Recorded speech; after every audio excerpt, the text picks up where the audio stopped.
Olá, nesse vídeo nós vamos abordar a temática biodiversidades e sociodiversidades da Amazônia, subtemática dinâmicas urbanas, impactos socioambientais e desmatamento. E vamos contar aqui com a presença da especialista Georgia Jordão para nos ajudar aí nessa apresentação.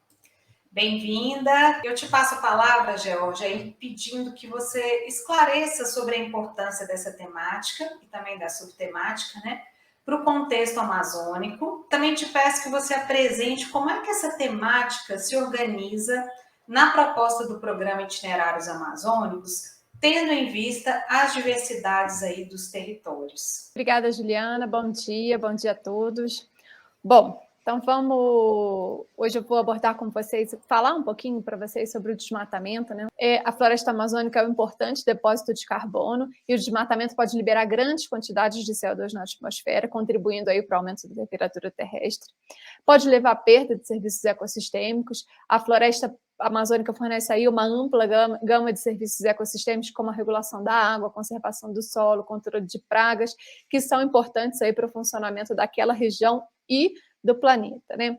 Na dimensão social, o avanço do desmatamento também tem consequências.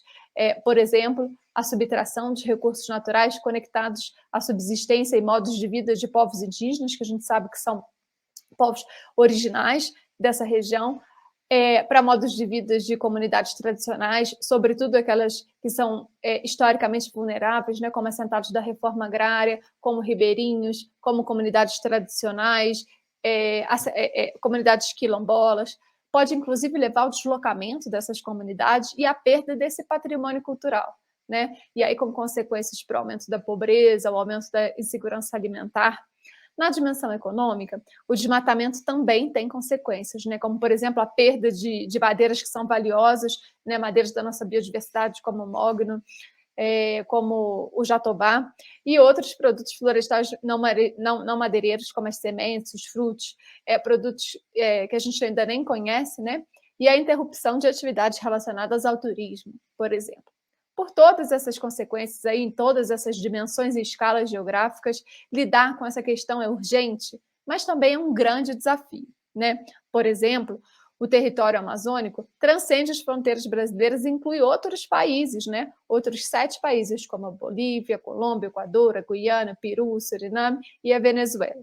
Esse é um território que abriu uma grande diversidade, né, de comunidades tradicionais, inclusive nesses outros países, mas que, por dispor de riquezas naturais, de recursos, né, aí nomeadamente minério, madeira, água, terra, biodiversidade, ela atrai grupos sociais, né, populações de imigrantes e grupos econômicos com visões de mundo e perspectivas de desenvolvimento bem diferentes, né? A esse desafio, né, desses múltiplos fatores aí que influenciam o desmatamento, a gente soma uma governança fraca, né, a dificuldade de aplicar leis, regulamentos por conta do tamanho desse território, né, dele ser transfronteiriço, para controlar o desmatamento, né?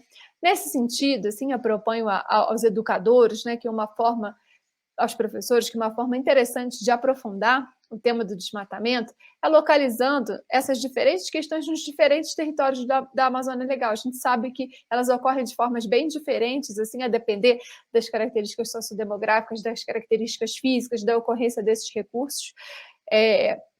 E um dos pontos que tem que ser mais observado aí pelos educadores e que tem que ser entendido pelos alunos é que lidar com esse problema, né, com vários fatores que impulsionam o desmatamento, é lidar com problemas que estão interrelacionados, que muitas vezes se sobrepõem, e por isso é tão difícil controlar e combater o desmatamento, né?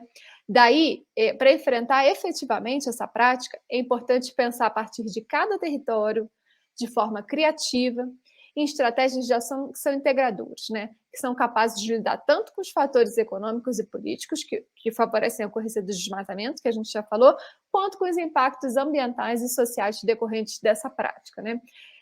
Por exemplo, aí a gente tem fóruns, por exemplo, o Fórum Pansamazônico é um fórum, é um espaço de troca, de cooperação internacional aí entre os países onde a Amazônia ocorre, né? Que é uma estratégia interessante. Estratégias relacionadas a uma perspectiva de bioeconomia inclusiva, que é propor estratégias de desenvolvimento socioeconômico que tem benefício para o ambiente, que tem benefício para as comunidades locais, que tem benefício para o planeta. Por exemplo, a perspectiva da Amazônia 4.0, de autoria do professor Carlos Nobre. Então, eu espero que vocês consigam usufruir desse material e aprofundá-lo aí, conforme as características de cada um dos territórios que vocês atuam. Até mais. Muito obrigada, viu, Georgia? Acredito que você trouxe foi, enfim, de grande ajuda aí para que os educadores se aproximem da temática. Então, até a próxima.